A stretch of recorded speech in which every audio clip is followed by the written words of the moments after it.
Boa noite a todos. Vamos dar início à nossa reunião na noite de hoje. A página que foi entregue na porta, nós vamos ler. Nós e César. E Jesus respondendo disse-lhes: dai, pois, a César o que é de César, e a Deus o que é de Deus. Marcos 12:17. Em todo lugar do mundo, o homem encontrará sempre, de acordo com seus próprios merecimentos, a figura de César, simbolizada no governo estatal. Maus homens, sem dúvida, produzirão maus estadistas. Coletividades ociosas e indiferentes receberão administrações desorganizadas. De qualquer modo, a influência de César cercará a criatura, reclamando-lhe a execução dos compromissos materiais. É imprescindível dar-lhe o que lhe pertence. O aprendiz do Evangelho não deve invocar princípios religiosos ou idealismo individual para eximir-se dessas obrigações. Se há erros nas leis, lembremos da extensão de nossos débitos para com a providência divina e colaboremos com a governança humana, oferecendo-lhe o nosso concurso em trabalho e boa vontade. Conscientes de que desatenção ou revolta não nos resolvem os problemas. Preferível é que o discípulo se sacrifique e sofra demorar sem atraso ante as leis respeitáveis que o regem, transitoriamente no plano físico, seja por indisciplina diante dos princípios estabelecidos ou por doentio entusiasmo que o tende a avançar demasiadamente na sua época. Há decretos iníquos? Recorda-se já cooperastes com aqueles que te governam a paisagem material. Vive em harmonia com os teus superiores e não te esqueças de que a melhor posição é a do equilíbrio. Se pretendes viver retamente, não des a César o vinagre da crítica acerba. Ajuda-o com o teu trabalho eficiente, no sadio desejo de acertar, convicto de que ele e nós somos filhos do mesmo Deus. No livro Pão Nosso, Emmanuel, por Francisco Xavier. Vamos fazer a nossa prece. Querido e amado Mestre Jesus, te agradecemos por mais essa oportunidade de estar na nossa casa espírita para mais um estudo desta noite. Te pedimos, ó Mestre querido, a acolhida necessária dos bons espíritos a todos nós aqui presentes, sejamos encarnados ou desencarnados. Ampara-nos, ó Mestre, nas nossas dificuldades, nas nossas limitações e ajude-nos na noite de hoje a absorver o máximo que pudermos os aprendizados que serão aqui colocados. Muito obrigado pela nossa casa, muito obrigado, Mestre Jesus, pelo nosso amigo Rafael, que aqui está conosco, a trazer o estudo da noite, e muito obrigado por nossas vidas, Mestre querido. Te agradecemos hoje e sempre, que assim seja. Então vamos chamar o Rafael de Niterói.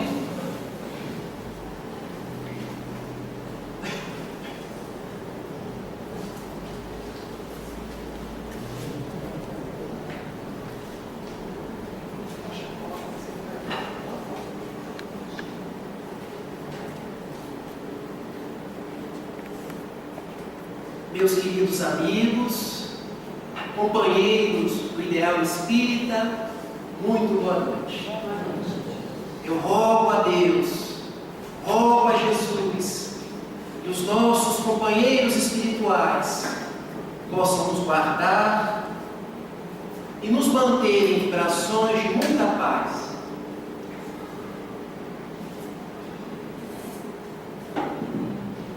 É com muita alegria, é com muita satisfação que na noite de hoje estamos aqui no Centro Espírita Bom Jesus, nesta data comemorativa, e para falar da grande efeméride do ano, os 150 anos do Evangelho segundo o Espiritismo. Que as minhas pálidas palavras da noite e os meus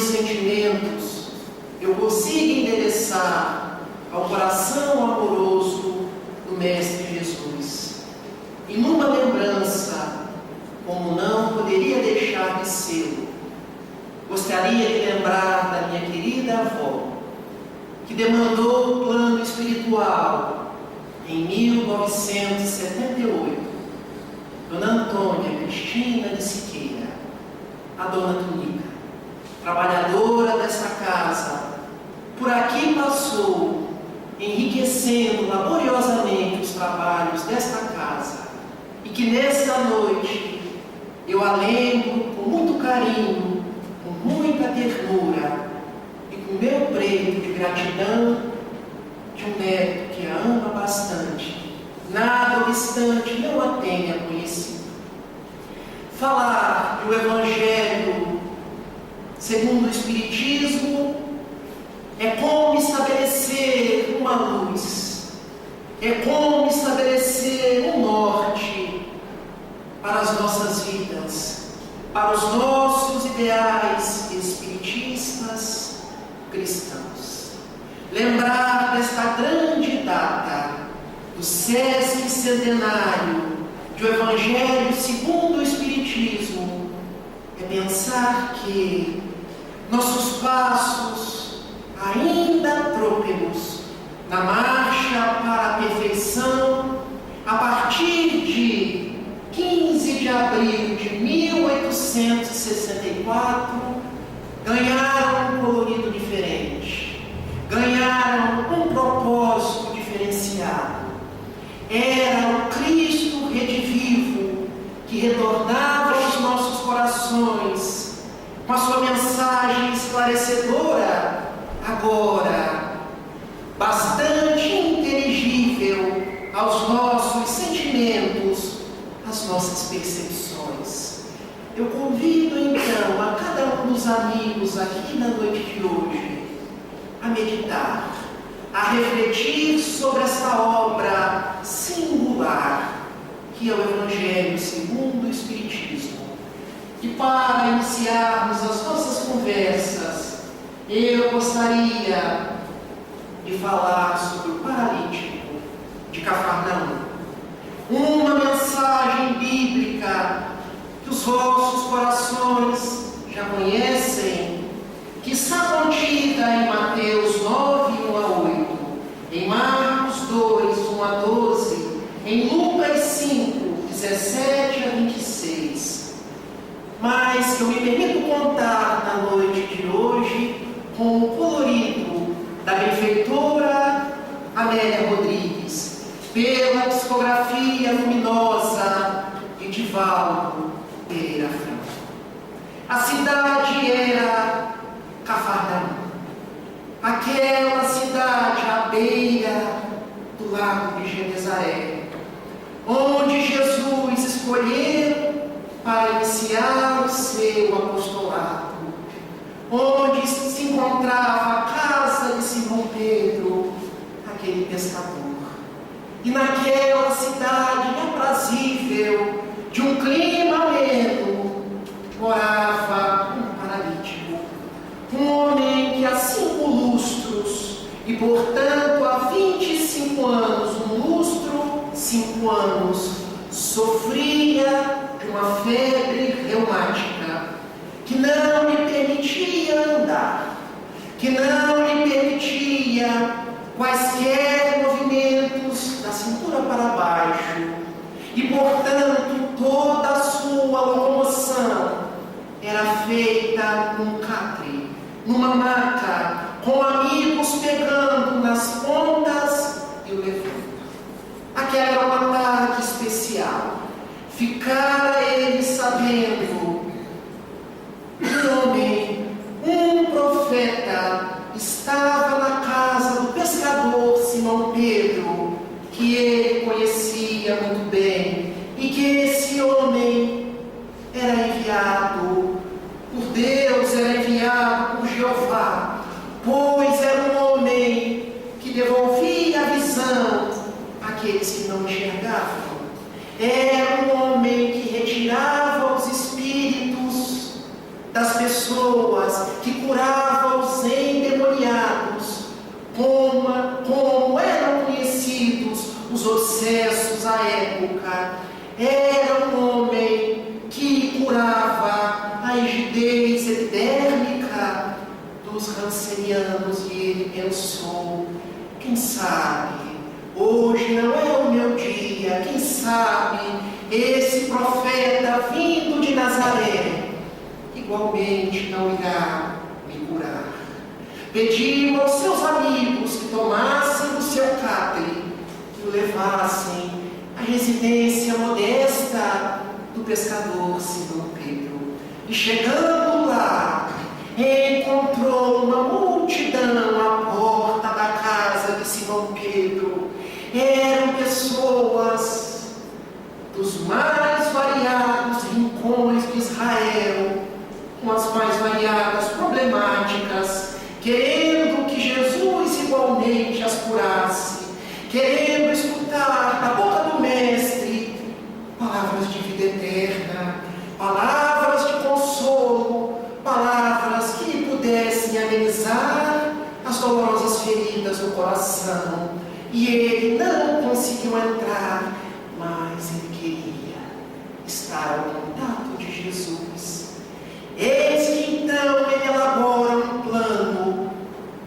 E eu faço uma parte para dizer que as casas na Palestina naquela época não existia luz. Elas tinham uma clarabóia na sua parte central, por onde durante o dia entrava a luz do sol para iluminar a casa, e durante a noite era a lua que lançava o seu colorido sobre a casa.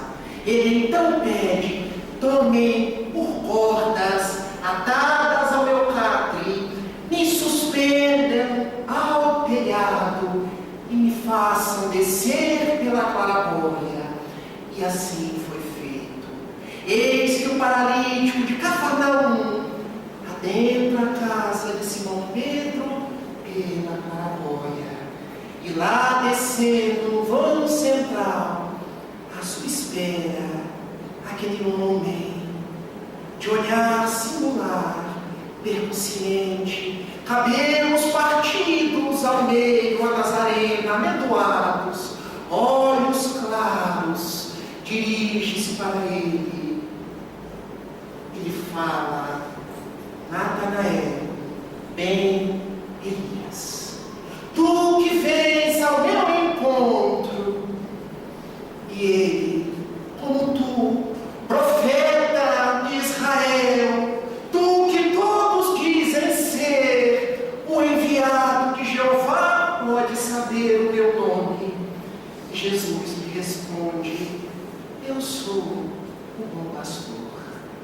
E o bom pastor conhece todas as suas ovelhas pelo nome. Antes que tu me viesse a mim na tarde de hoje, eu já o sabia. Tu acreditas, Natanael, bem Elias, que eu te posso curar? E ele, sem muita convicção na voz, responde: sim, Senhor, eu acredito. Levanta-te e anda, disse Jesus, em nome de Deus. E ele se levanta, as pernas tremem, e eis que ele cai novamente ao chão, onde Jesus se encontrava. Ao seu encalço, os homens do sinédrio também estavam, os escribas, os fariseus, para tentar apanhá-lo em contradição com a lei do sinédrio, com a lei mosaica. E eis que num grito estertórico eles falam: é blasfêmia desse homem, ele diz curar em nome de Deus, mas assim não faz. Jesus, novamente olhando a Natanael bem Elias: tu, Natanael, que eu conheço, mesmo antes do mundo ser mundo, acredita que eu te posso curar? E ele respondeu: sim, Senhor, eu acredito. Então levanta e anda em nome do meu Pai que está nos céus. Vai, não tornes a pecar. Tomou então do seu catre, após levantar, seguir o seu caminho, enquanto a multidão expectante. E naquela tarde outras pessoas foram ter com Jesus. Um anciano: compadece-te de mim, profeta Nazareno. A minha pele arroxeada, os meus tecidos epidérmicos já cheiram mal. Ninguém quer se aproximar de mim. E Jesus, tocando, curou. Eis que uma senhora, então, trazendo-lhe uma menina que não enxergava: tu que és o Filho de Deus, compadece de minha filhinha, que não podes enxergar. E Jesus, com as mãos abaixo e as pálpebras, e quando ela abre, eis que a luz do sol, adentrando pela claraboia, quase que lhe cresce nas retinas. E foram muitos ensinamentos naquela tarde, e foram muitas curas. Quando serene a lua já começa a beijar o dia, terminando aquele dia de intensos ensinamentos e curas, Simão Pedro olha para o Mestre e vê-o extenuado, e pede às pessoas para que deixem a sua casa e retornem noutra oportunidade. E quando não se encontrava mais ninguém em sua casa, ele retorna a procurar Jesus, cômodo por cômodo, e não encontra o Mestre. Eis que então se lembra, ele que morava à beira do lago, nessa hora, o Mestre está orando. Quando o dia se põe, ele está a orar a Deus, agradecendo pela beleza do dia. Eu hei de encontrá-lo à margem do lago, e para lá ele foi. E encontrando Jesus sentado à beira do lago, já beijado pela luz resplandecente da lua, ele lhe diz: Mestre, eis que venho ao teu encontro, pois que tivemos um dia de muitas alegrias. E percebe, segundo a narrativa de Amélia Rodrigues e várias palestras que Divaldo Franco já proferiu, que dos olhos de Jesus aljofavam lágrimas. E ele resolve perguntar: meu Mestre, tu estás a chorar? E antes de Jesus responder, Pedro, que era impetuoso, acrescentou: deve ser de alegria, deve ser de muita alegria, de muito contentamento. Tu ensinaste tantas pessoas, tu curaste outros tantos. Natanael ben Elias, este eu conheço desde pequenininho. Toda vez que eu voltava das minhas pescarias e vendia o peixe, o que sobrava eu dava para ele, Mestre, porque ele é paralítico, ele não pode trabalhar.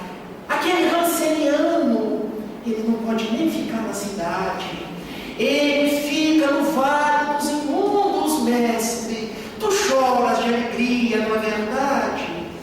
E Jesus responde: o meu choro é de pesar, mas nem tu, nem os outros, nossos amigos, nem a população dos dias de hoje podem me compreender ainda. Dia chegará, quando os séculos se dobrarem na ampulheta dos tempos, em que a humanidade me entenderá. Mas ainda hoje, você não consegue me compreender, Pedro? Explica-me então, Mestre, pois que a minha pequenez não alcança. Enquanto eu oro, eis que se dilata a tela mental, e eu vejo Natanael ben Elias, e nesse instante, Simão, que eu tirei do mar e convoquei a pescar almas. Natanael encontra-se numa taberna, bebendo sofregamente um vinho capitoso junto dos seus amigos. E ele diz assim, e as suas palavras me chegam aos ouvidos: um tal profeta enviado por Deus me propiciou andar. E eu agora quero comemorar. Eu hei de beber até o dia amanhecer. E o nosso amigo Ranceniano, o que está acontecendo com ele, mestre? Eu vejo Simão na cama de uma irmã nossa cortesã, e eu ouço as suas palavras ressoando ao meu ouvido, dizendo assim: eis que alguém na casa do pescador de Cafarnaum, que se diz o Filho de Deus, curou-me da lepra, quanto mais, e agora eu quero recuperar o tempo perdido. Eu quero praticar o sexo até não aguentar mais. E a menina Simão, tu te lembras dela? Como não, Senhor? Ela era cega e tu devolvestes a visão. Pois é, Simão, ela não contou para ninguém. E eu escuto os pensamentos mais ou menos assim: Jesus, o Nazareno, me possibilitou enxergar. Quando cego eu era, todos tripudiavam de mim, e agora que enxergando estou, eu hei de me vingar de todo mundo. E arrematando, Jesus proferiu palavras de vida eterna. Não pense, Simão, que o Filho do Homem é apenas um remendão, que veio colocar tecido bom num pano esgarçado. Pois que o tecido bom num pano esgarçado pode comprometer toda a fazenda.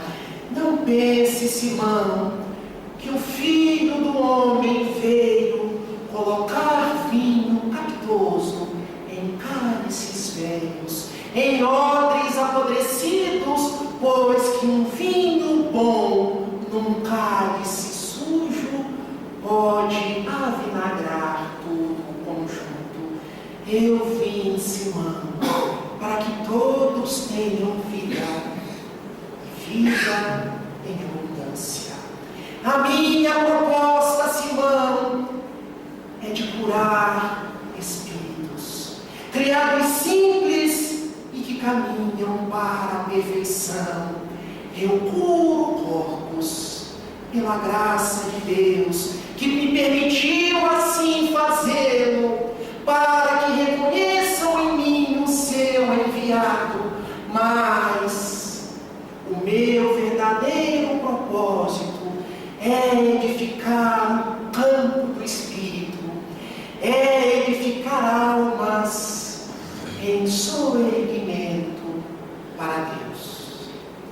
Mas infelizmente vocês ainda não me podem compreender.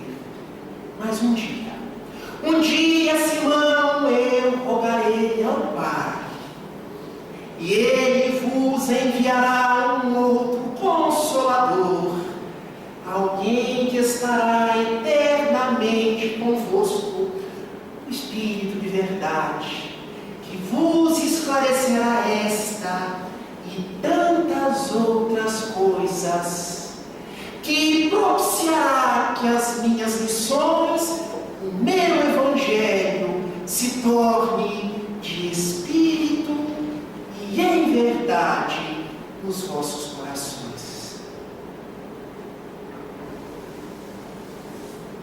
Eis que a promessa de Jesus naquele colóquio com Simão Pedro se cumpre em 18 de abril de 1857. E também em 15 de abril de 1864, quando chega ao mundo o Evangelho segundo o Espiritismo, que nós estamos palidamente falando e relembrando na noite de hoje. O Espírito de verdade que Jesus prometeu, que capitanearia a falange do Consolador prometido, veio.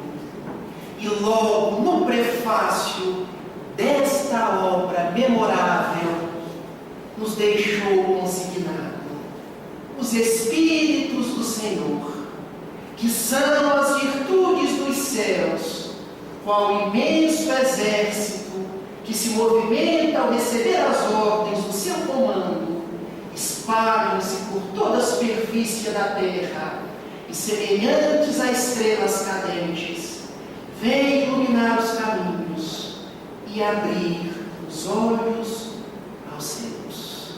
Prefácio do Evangelho segundo o Espiritismo.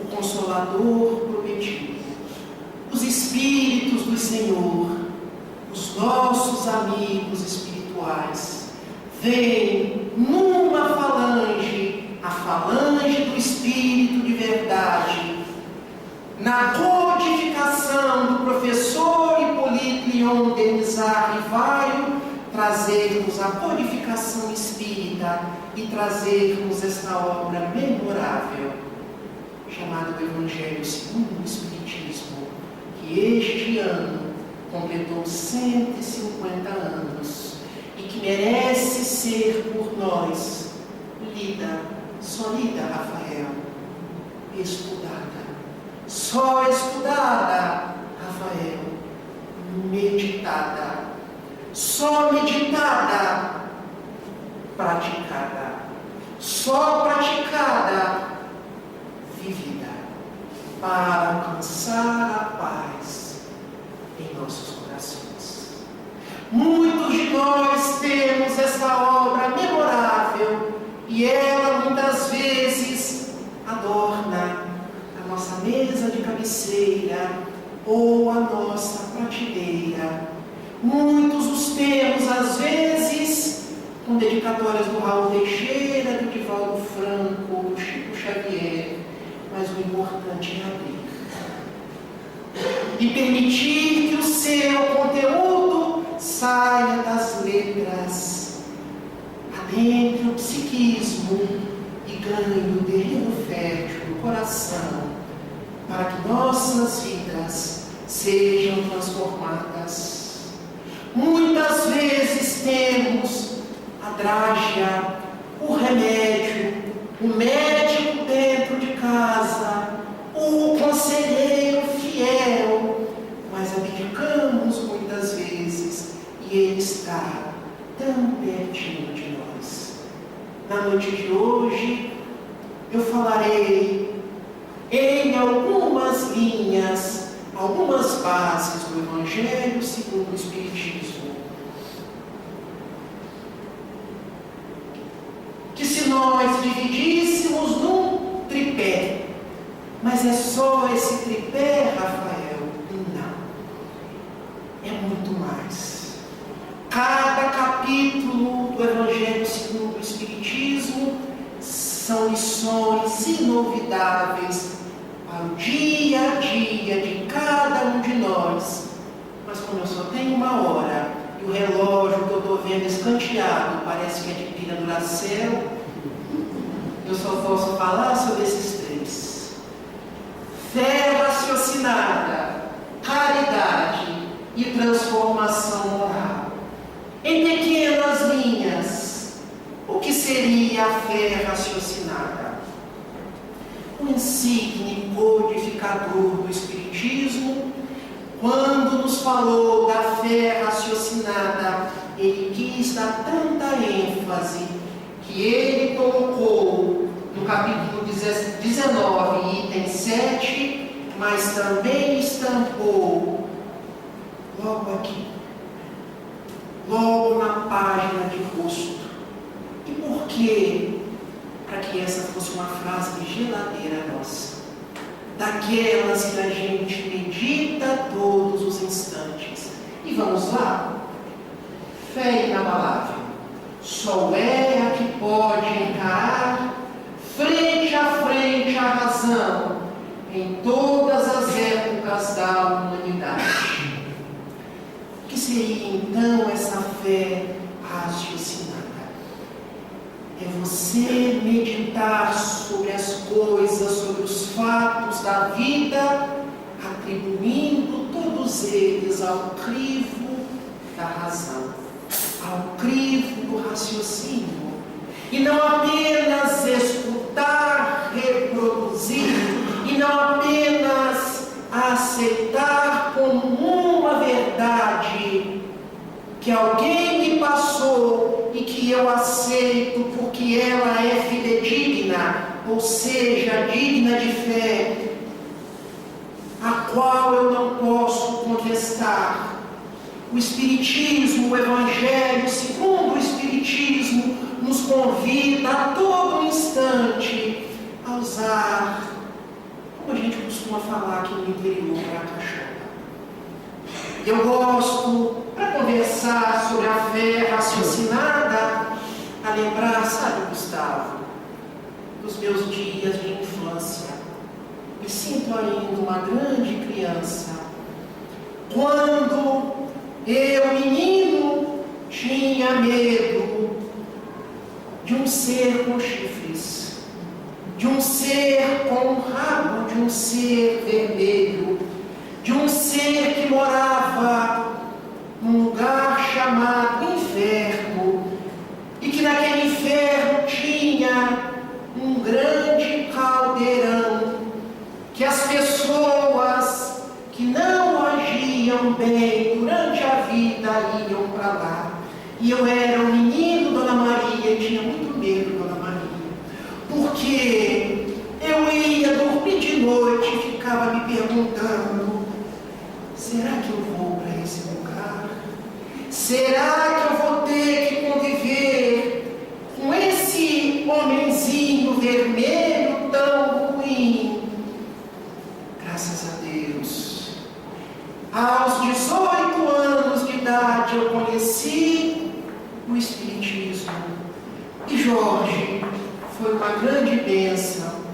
Eu lembro que eu cheguei na aula da mocidade e a tia disse para mim que o diabo não existia. Como eu consegui dormir melhor. Que na verdade o diabo eram criações, eram crendices, que na verdade existiam sim espíritos que ainda faziam mal, praticavam mal, mas que um dia também seriam bons. Que beleza! Ganhei as minhas noites de sono. E o que é isso, meus irmãos? Fé raciocinada. Porque me dizia a tia, em Cato, nas nossas mocidades: meu filho, quais são os atributos de Deus? E eu respondia, porque eu queria ser um bom aluno: ah, tia, Deus é bom, Deus é justo, Deus é misericordioso. Então você acha que Ele criaria um ser desse jeito? E eu respondia: não. Estimulando o raciocínio do jovem. E o tal do inferno? E o tal do céu que nós ficávamos? Aliás, criança, as crianças se agem mal, no final do ano não ganham o presente do Papai Noel. E se agem mal, podem ir para o inferno. Mas aí a gente chega no Espiritismo e aprende que céu e inferno são estados de consciência, que podemos viver o céu, que podemos viver o inferno de acordo com os nossos atos. Se praticamos o bem, se somos bons, o céu são as situações que nos rodeiam, e o inferno aquilo que nos acontece quando desfaltamos da lei de amor. É raciocinar a fé e não aceitá-la como as pessoas colocam para nós. E aqui eu não teço quaisquer críticas às outras religiões, às quais eu ainda sou muito afeiçoado, mas eu precisava aprender a pensar conforme o Espiritismo nos propunha, para poder ser mais alegre, para poder ter mais paz. Mas o Evangelho nos dá tantas lições de fé raciocinada, como aquele servo que Jesus, chegando a Cafarnaum, ele dirige-se ao mestre: meu mestre, era um centurião romano, o meu servo em casa está doente, e eu gostaria que tu o curasse. E Jesus: vamos até lá, vamos até ele. E eis que o centurião responde a Jesus: Senhor, eu não sou digno de que entreis em minha morada, basta uma única palavra e meu servo será curado. Eu também sou senhor de homens, sou senhor de exércitos, e basta um comando meu para que um dos meus homens vá daqui para colar, venha de lá para cá. E Jesus respondendo àquele homem: nunca vi uma fé tão grande assim em toda Israel. E o que é isso, meus irmãos? Senão uma fé raciocinada, exercitada pelo centurião romano. Vamos pensar? Ele, quando disse a Jesus que não precisava que o mestre fosse à sua casa, ele sabia que Jesus era o Senhor dos Espíritos. Bastava que mentalmente ele pedisse a um dos espíritos benfeitores para que fosse e curasse o servo do centurião. Uma hipótese. Outra hipótese: Jesus, que era o amor em pessoa, que tinha um pensamento iluminado e de vibrações inalcançáveis, podia dali mesmo expandir-se em vibrações, em fluidos, e alcançar aquele servo. O que é isso? Raciocinar a fé. O Evangelho segundo o Espiritismo, então, nos convida a logicar a nossa fé, passando pelo crivo da razão antes de aceitar tudo o que nos digam ou que nos falem. Mas o Evangelho segundo o Espiritismo também nos fala da caridade e estabelece aos nossos corações que fora da caridade não há salvação. Lá no capítulo 15 do Evangelho segundo o Espiritismo, quando Kardec estabeleceu que fora da caridade não haveria salvação, ele deixou para nós uma divisa: espíritas, não adianta todo o vosso credo, não adianta bater no peito, não adianta discussões estéreis, que muitas vezes apenas separam os filhos de Deus. É preciso, antes de tudo, amar. É preciso, antes de tudo, fazer e praticar o bem, da forma como nos for possível, cada um com o seu quinhão. E nos diz o Espiritismo, o Evangelho segundo o Espiritismo, o livro que estudamos na noite de hoje, que a caridade pode ser material e a caridade moral, sendo a caridade material o amparo ao corpo e a caridade moral o amparo ao espírito. E o que isso quer dizer? Quer dizer que ninguém é tão pobre ou tão desprovido de bens que não possa ser caridoso. Como isso, Rafael? Não é apenas o que sai da carteira, que representa a prática do amor, mas também aquilo que sai dos corações. Toda vez que eu chego na casa da minha tia Helena, que eu me permito citar na noite de hoje, como um reconhecimento a uma pessoa maravilhosa, não tem uma vez que ela não me receba com um sorriso da caridade. Não tem uma vez que ela não me receba com um abraço da caridade.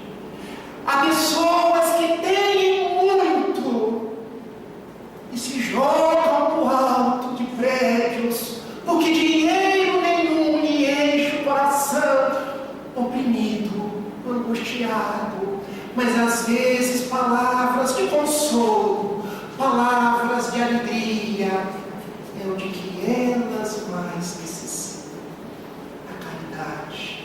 A caridade, muitas vezes eu entro no elevador das grandes cidades e as pessoas têm caras amarradas com pressas, ninguém dá bom dia um para o outro.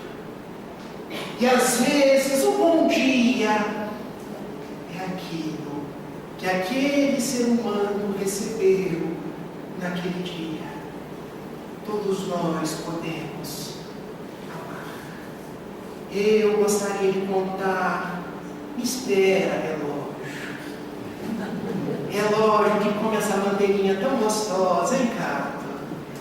Cartas e crônicas, Irmão X, Humberto de Campos, que nos conta uma história sobre caridade material e sobre a importância da caridade moral, de falar para as pessoas, de pregar para elas.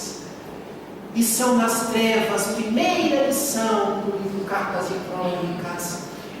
Eis que uma falange de espíritos de luz resolve descer a uma região umbralina, onde se encontravam espíritos obsessores, espíritos ainda engalfinhados no mal, espíritos daqueles bem bravos, hein, Dudu? Que só um homem de fibra igual você para espantar. E chegando lá, aquela chusma de obsessores, um deles reconhece um daqueles benfeitores e levanta a mão. Paremos todos nós e não façamos nada contra esses benfeitores que hoje aqui se encontram. Mas não podemos deixar que eles entrem nas trevas como se nada tivesse acontecido. Parem, eu conheço e apontou o dedo a um daqueles benfeitores. E por que haveríamos de assim fazer? Eu conheço esse homem. Esse homem, ele ia me visitar, eu lembro da atividade da indústria, sabe, Luiz? Esse homem ia me visitar numa comunidade pobre onde eu morava. Ah, é mesmo? É. E o que mais ele fazia? Perguntou a malta dos obsessores. Ele também ia lá levar remédios para as crianças, roupinhas para os nenéns. Ah, é mesmo? E o que mais esse homem fazia? Não tinha um Natal que ele lá não se encontrava com uma cesta básica vestidinho de Papai Noel para fazer a alegria do povo simples. E o benfeitor já incomodado, porque se tem uma coisa que o benfeitor não gosta, é de honrarias. Chega ao espírito obsessor e lhe diz: meu irmão, paremos com essa prosa. Tudo que eu lhe fiz, eu fiz em nome de Deus, que é seu Pai e é meu Pai. Tudo que eu te fiz era uma obrigação minha, que tinha um pouco mais, e devia fazer a você, que era um irmão meu em humanidade. Eis que aquele benfeitor então resolve indagar: curioso, meu irmão, se eu te fiz isso tudo, por que você continua nesta região de trevas? Por que você persiste obsidiando os nossos irmãos que se encontram na terra? E ele respondeu: para o destacamento daquele benfeitor.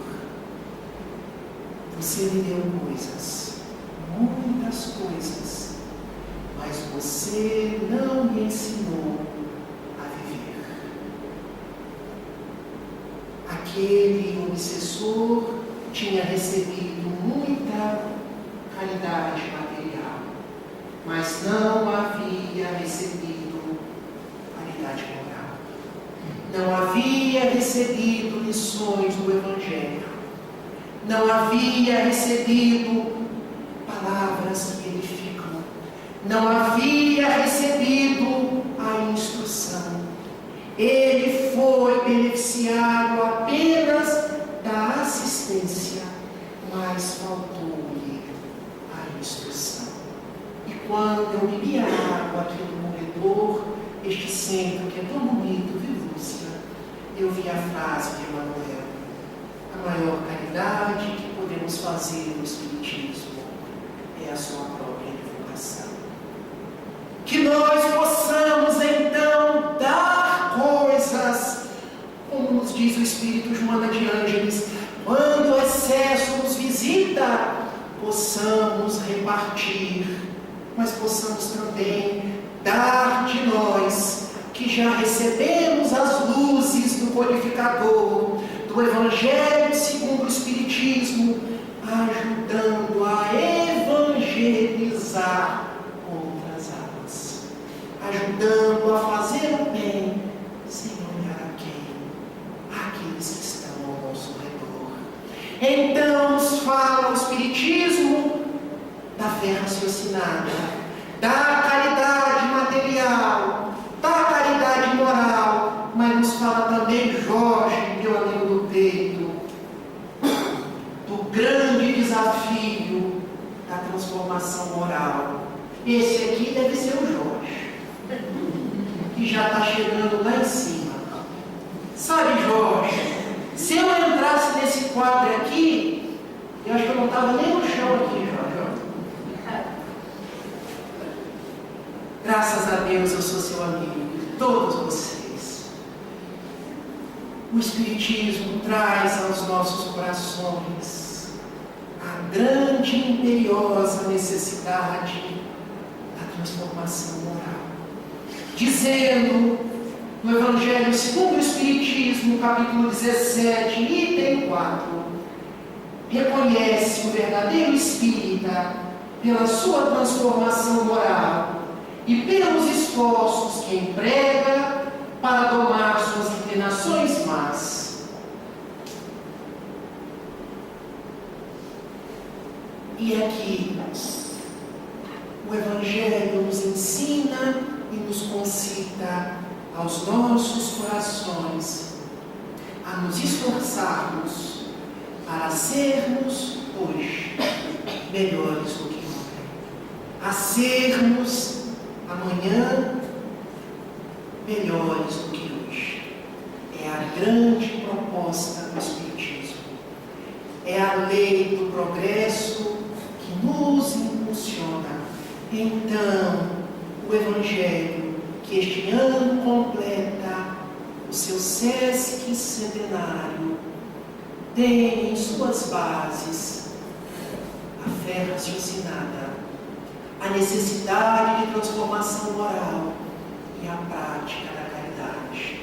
E para entender a transformação moral e ela sendo um esclarecimento do próprio Evangelho de Jesus, nós retomamos a história inicial para fechar o ciclo.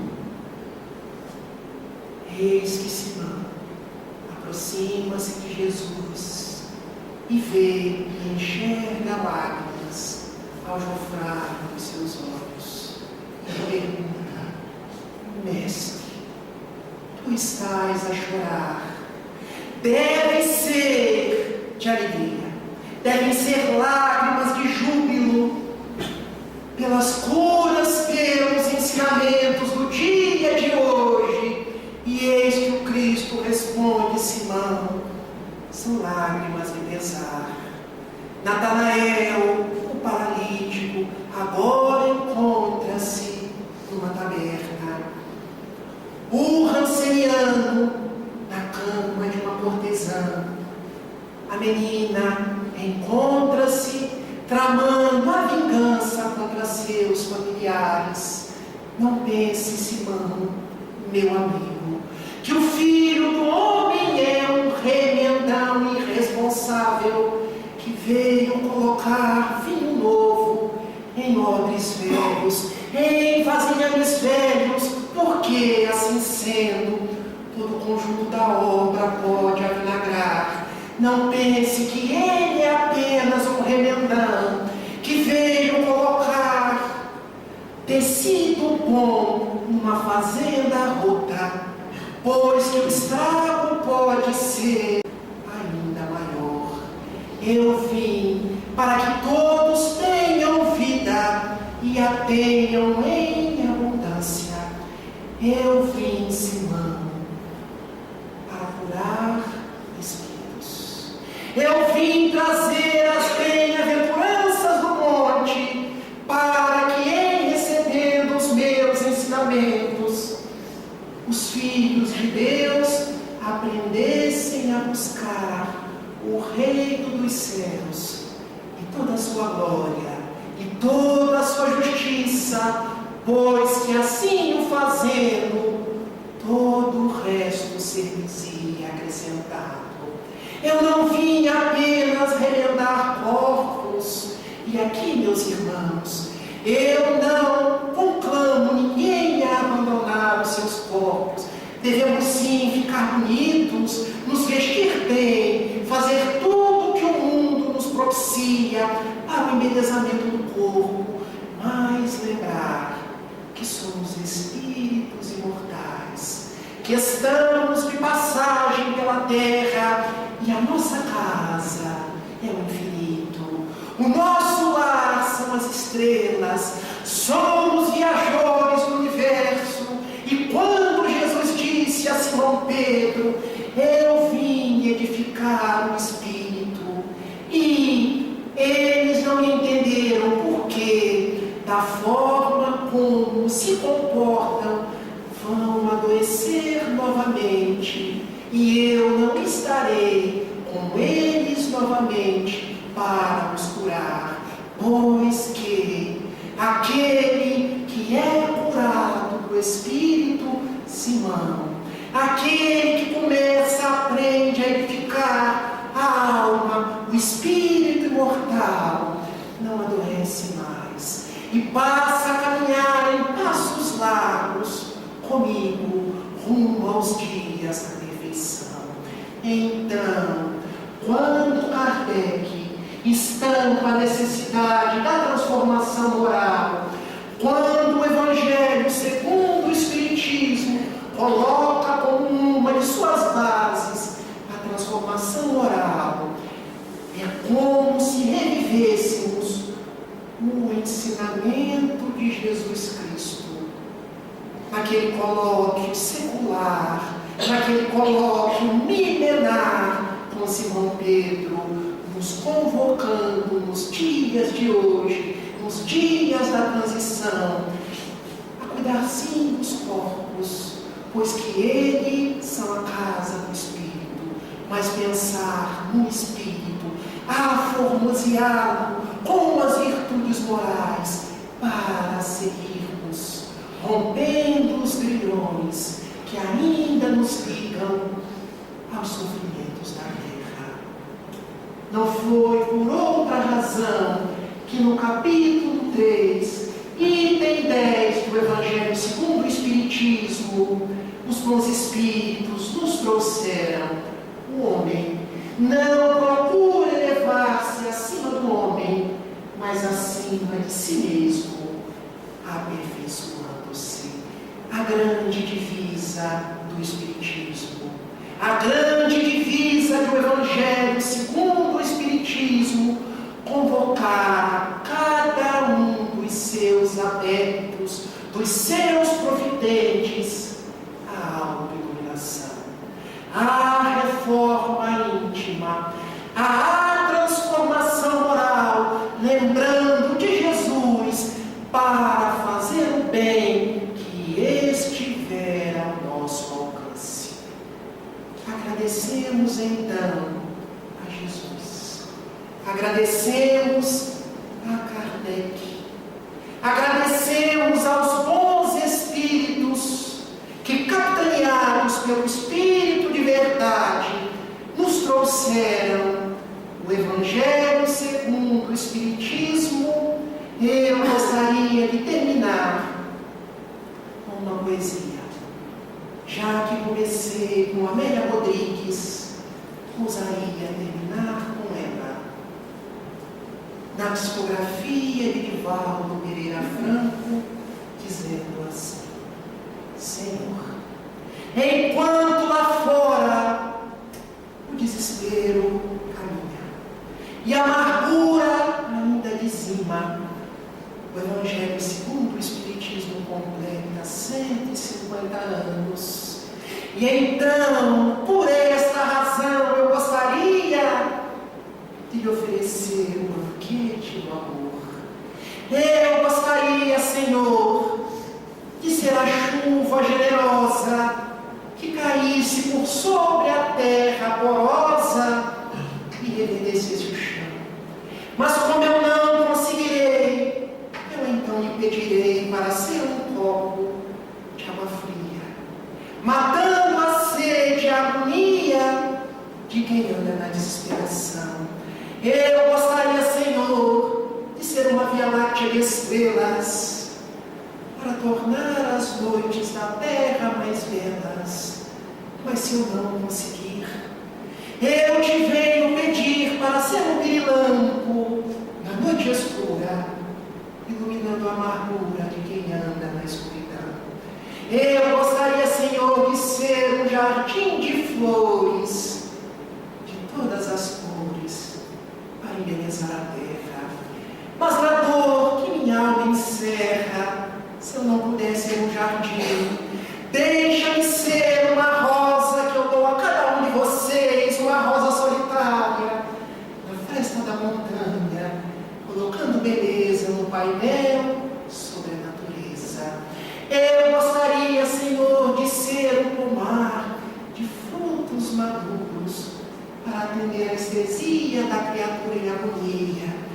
Mas eu lhe venho pedir, deixa de ser uma árvore com lábios, projetando sombra na estrada, para que alguém, quando passar de mansinho pelo meu caminho, eu lhe possa dizer: sou teu irmão, dá-me tua mão, sou teu amigo, irei contigo, e lado a lado eu lhe possa dizer: Senhor, eu gostaria de ser artista, esteta, cantor, trovador, musicista, orador, para falar da magia, da beleza da sua glória.